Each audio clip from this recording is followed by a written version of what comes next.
Hi everyone, my name is Joseph and welcome to Digimon Seekers Chapter 4, Part 7, Sons of Chaos, Seekers. So I'll start with the first quote. What is it? Logomon asked, heart racing as they slowly backed away. The object that appeared before them defied description. Well, you activated it, didn't you? EG retorted. Doesn't mean I know what it is. Scare the heck out of me. Ha ha ha, so you are terrified of some things. EG was delirious with adrenaline. Oh, like it didn't scare you at all. I mean, we're in the digital world. Real stuff is gonna happen, EG said, scratching the back of his head and trying to remain calm. The strange sights of the Wassalam have primed EG to expect the unexpected to a certain extent. Wow, so EG's the more adaptable one. I mean, that's not strictly true just because I'm observing it now, but it's not true just because I haven't witnessed it before, Doromon mused.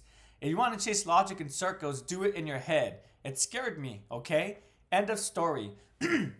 So this quote picks up right off the ending of the previous part. It's literally the start of this new part, part 7. And so what appeared from the floor is this temple-like setting. We'll continue discussing it as we continue forward with the quotes. And I won't lie, I only picked this quote out just because I really did appreciate Logomon's attitude. I think up to this point, Logomon's been really trying to present himself as the kind of Digimon who is fearless, brave, and strong-willed. And certainly I would say Logomon's most of those traits, if not all of those traits.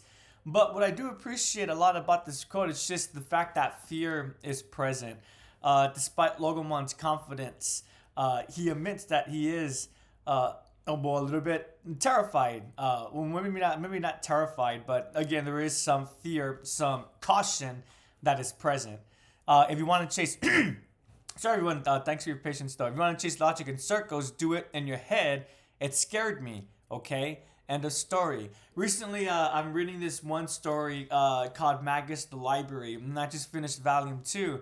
And what I really loved about it is how just like Logomon, the main character, the protagonist Theo Fumis, Fumis, he is never shy about admitting when he's feeling anxious, scared, confused. So I just really appreciate when stories have that element because there's really no such thing as like that gruff character who brushes aside all emotions and all kind of any kind of emotional triggering factor. I think that was more true from stories of the past, like for example He-Man, and maybe not to the same extent, but yeah, I think this is a bad example. Excuse me, but Optimus Prime. That's why I did that long pause because I think Optimus Prime is more known as a delegator, as someone who speaks, but I'm more referring to his big opposing nature. The reason why Optimus Prime was designed to be so huge was because he was a figure from the past.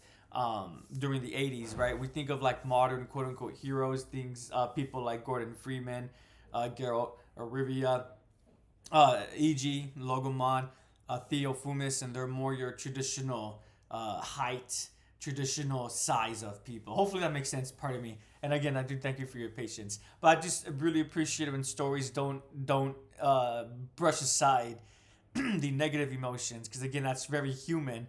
I know Logomon's not a human, but rather that's just very to be alive, to just not be happy, to just not be content, but to also go through negative feelings as well, right? Kind of like The Boy and the Heron, or the original Japanese title, How Do You Live?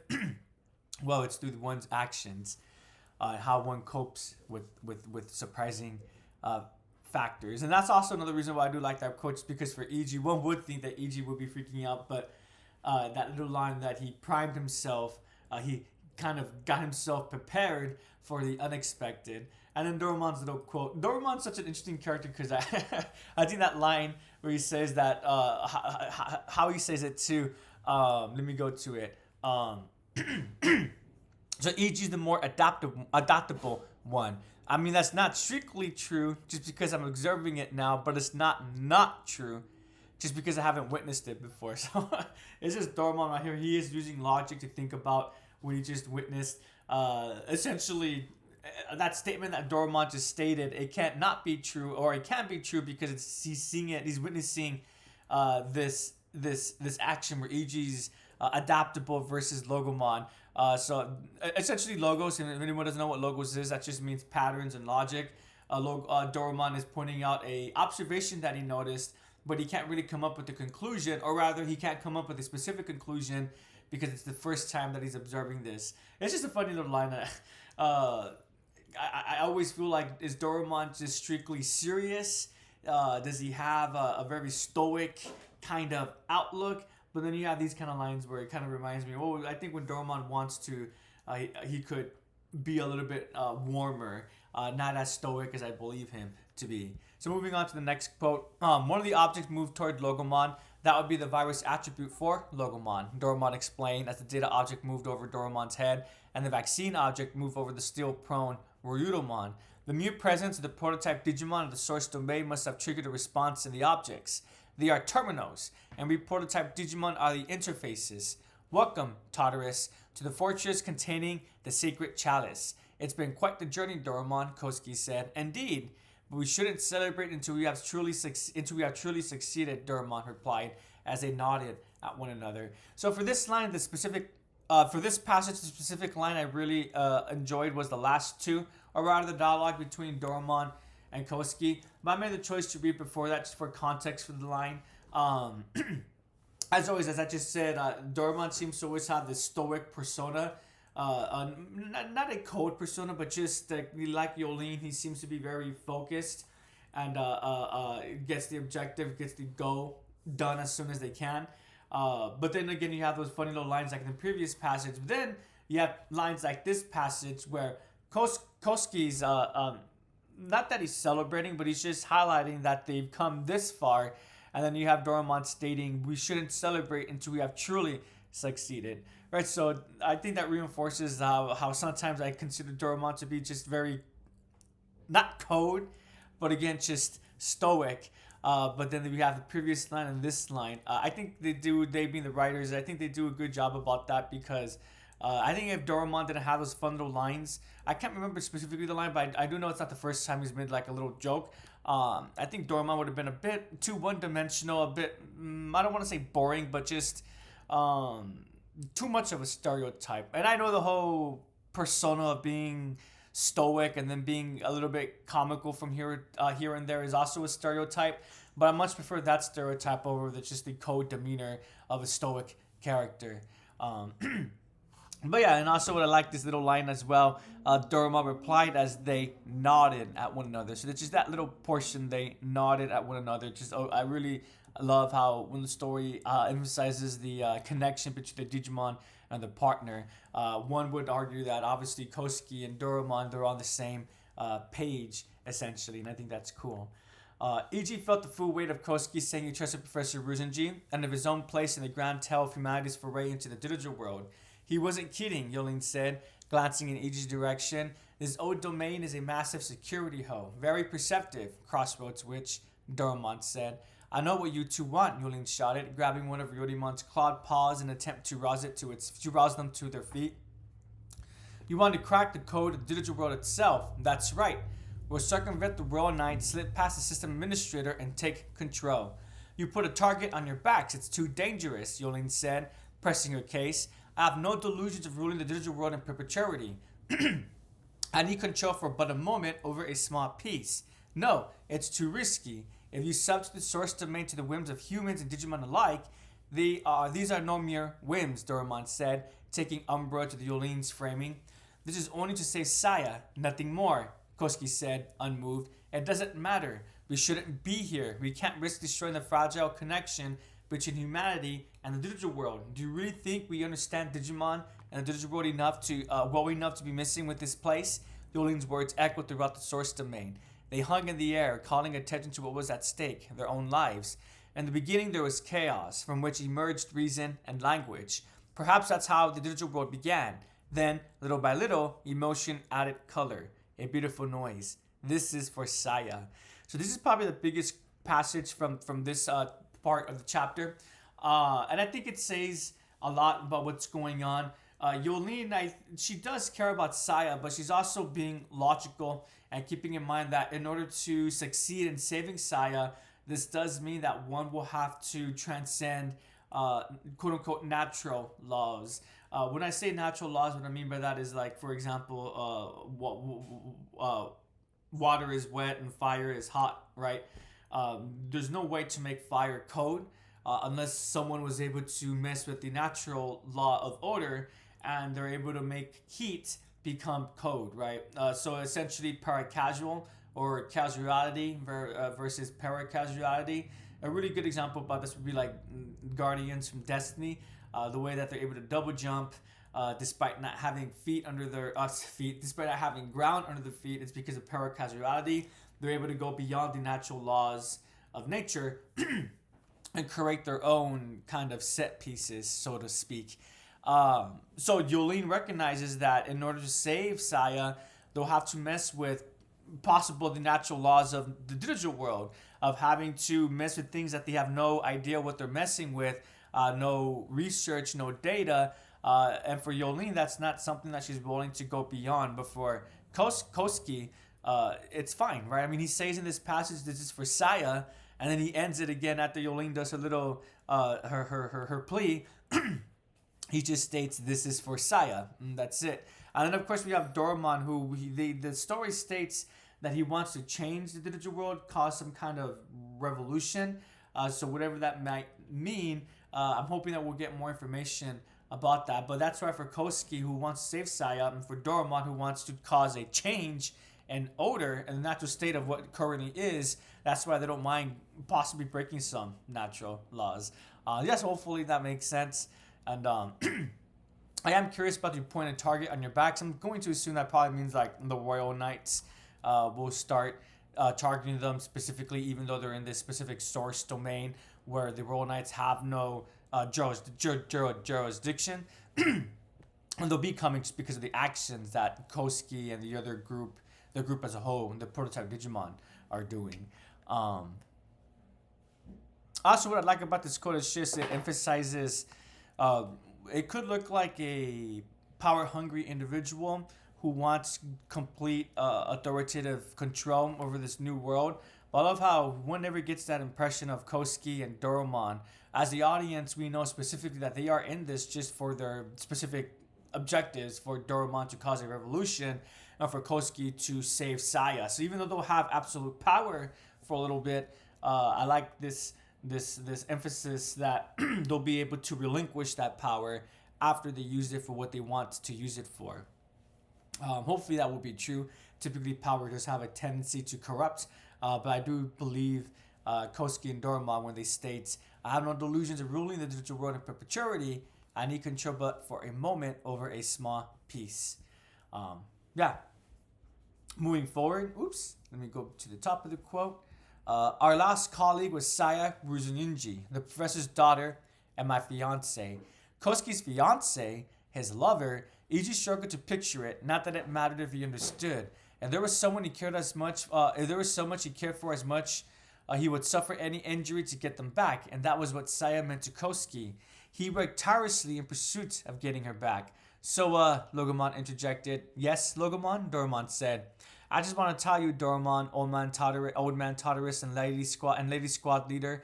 Let me start over. I'm sorry. I just want to tell you, Doraemon, Old Man Tartarus, and Lady Squad Leader here that EG and I don't give a crap what you're all here for. Logomon said gruffly, staring at the virus attribute object floating overhead. The void fell silent. We're on a mission to save our friend Postmon and the human partner Leon. We're not interested in anything else. That was the real deal. So move it along, Codecracker. Logomon fumed. Ichi could tell this outburst was a long time coming. Are you willing to take responsibility, then? Yolene asked defiantly. Is that what that means? We humans shouldn't be messing with the digital world any more than we already have. There are some places humanity isn't meant to tread, E.G. Nagasumi, she bellowed. You hear that? Logomon, sorry.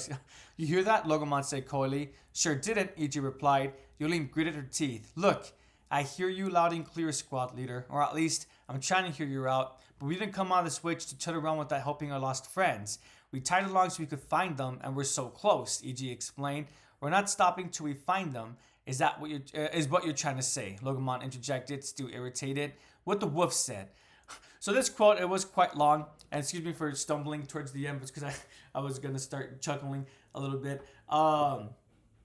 So in the way that this part begins with Logomon admitting his fear, I love how this passage reinforms or just confirms that Logomon, even when he is afraid, that doesn't make him any less who he is as an individual. And we see that again, Logomon's always been assertive, a little bit rambunctious, and it's showing through his personality right here. We have a group of people who are stating that they're here trying to save one's daughter, one's fiance, and there's personal reasons why they're in this source domain in the first place. And then Logomon just comes out and says, "I hear everything that you're saying, but we don't care. We being Logomon and EG, we're here specifically for Leon and Postmon." Just that brashness.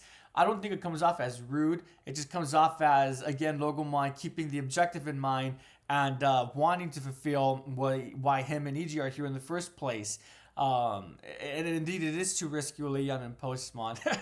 I think Logomon could have stated that in such a way where he says, "I hear you, I acknowledge why you're here, but we're not just here for that. We're also here for another loved one, another cared for one, because loved one. Because EG, I would say he loves him, but again, they haven't been, they barely reconnected. So I don't want to go too deep." Or be too aggressive and saying they're the best of friends. But you guys know what I mean. I'm sorry. I'm just being a little bit facetious or pedantic right here. Anyways, but again, Logomon could have said, "We're not just here for your loved one, but also someone that we care about." But no, instead, Logomon says, "We don't care about why you're here for. We have our own objective, so don't get in our way. We want to complete our objective." And I think that's why EG states, um words, let me see, sorry,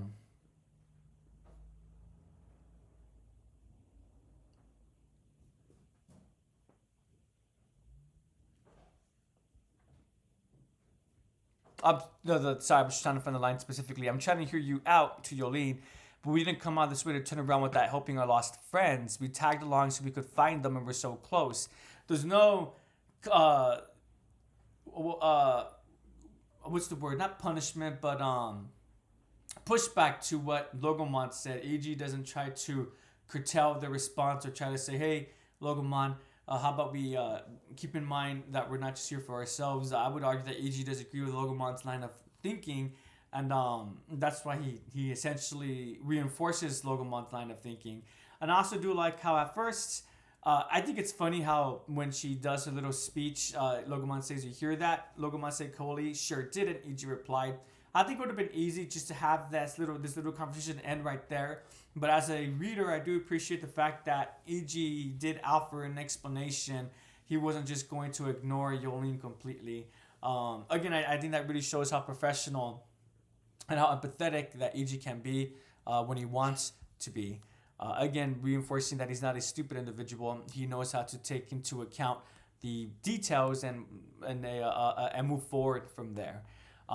Then yeah, and also just like how this quote ends, "We're not stopping to refine them, is what we're trying to say." Logomon interjected, still irritated. What the wolf said. So just this constant reinforcement. Logomon states something, EG reinforces that. Then Logomon doubly reinforces that, and then EG supports what Logomon stated. Again, I just really like it when the story emphasizes the relationship between the Digimon and their partner. Commencing phase 4, source data access. "When you're ready, Logomon," Doromon said, turning to the wolf. The prototype Digimon were once again called upon to interface with the digital world.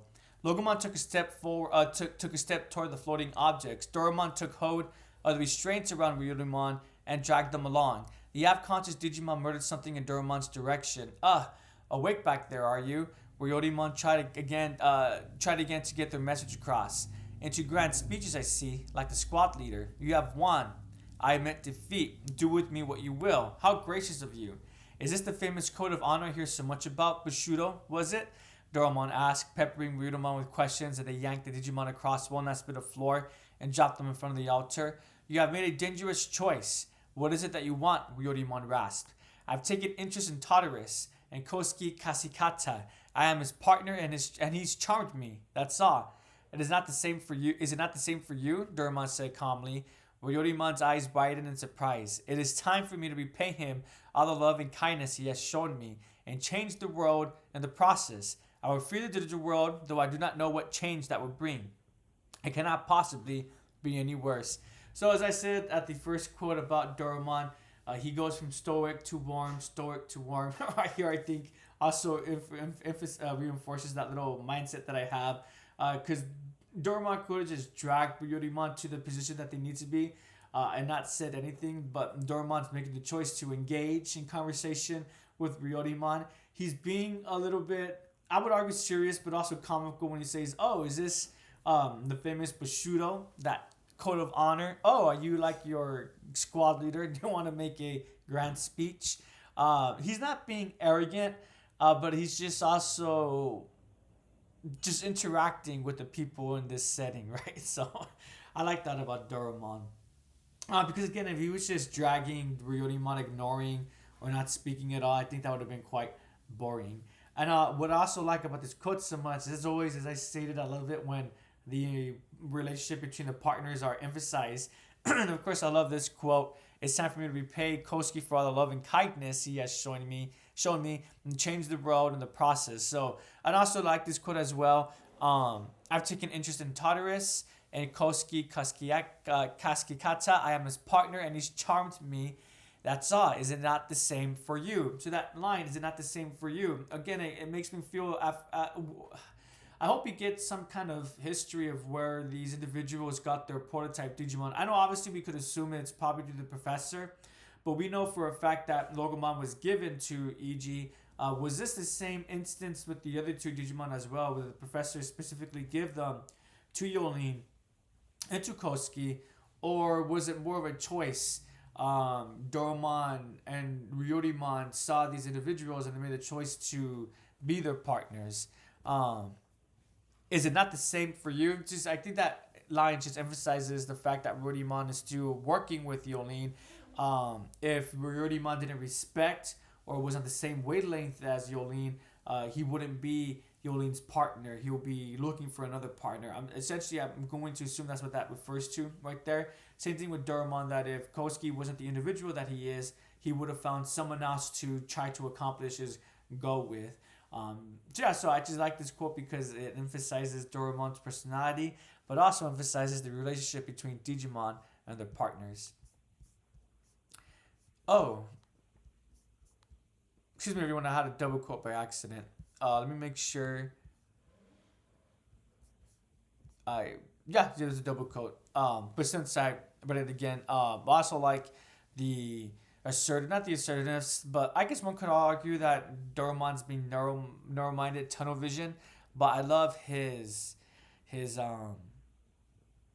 gumption to stick to his plan, even if he may not know what's going to come from it. I will free the digital world, though I do not know what changes that will bring.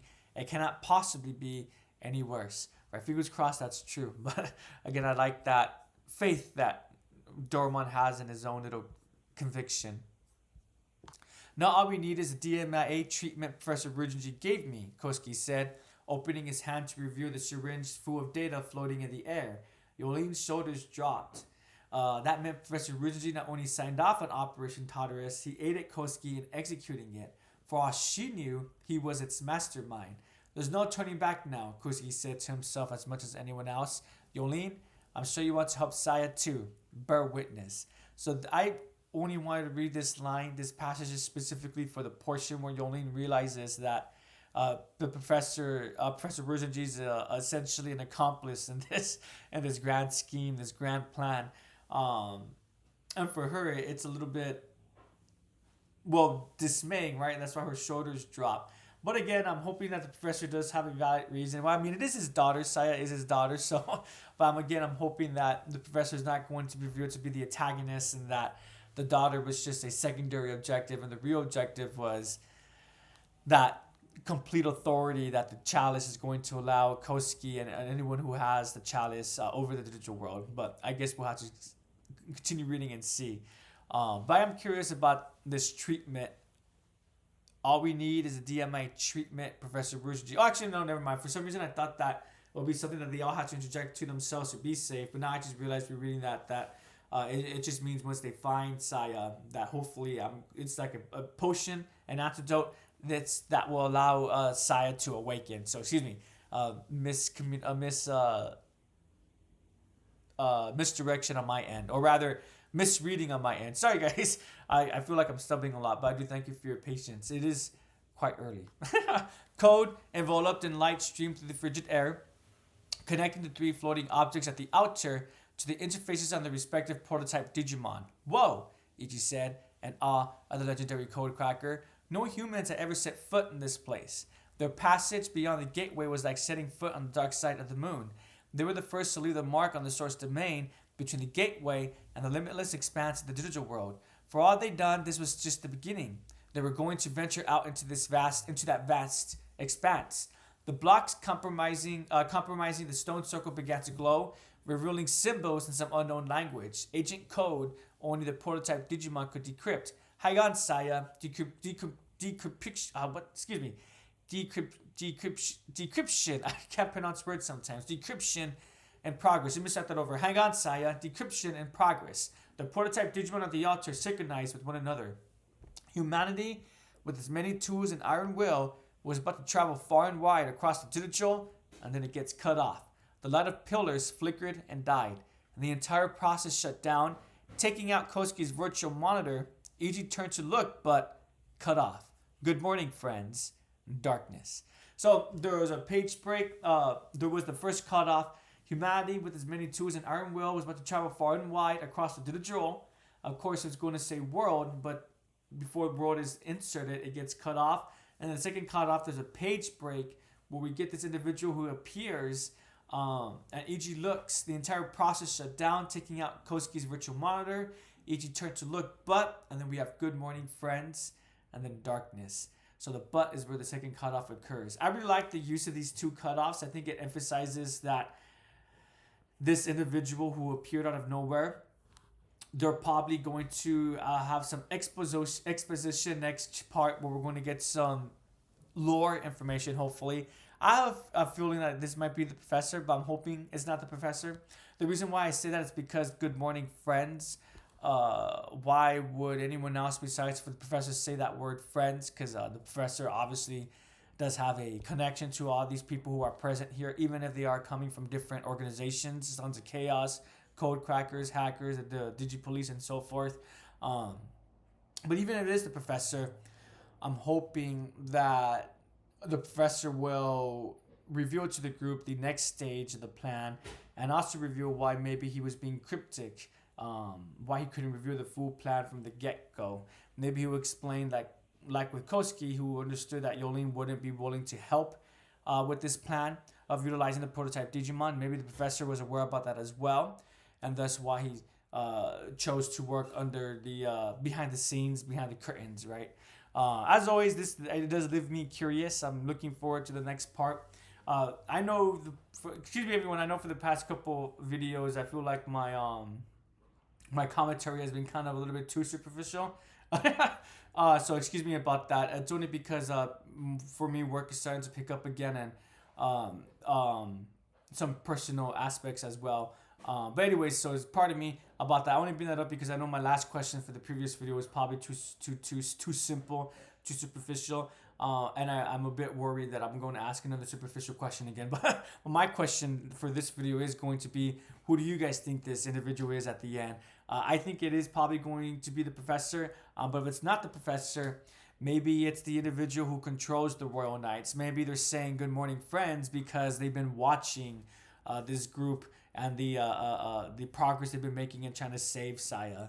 But we'll see next part. As always, thank you so much for watching and listening. I do really appreciate it. Have a prodigious day and take care, everyone. Bye.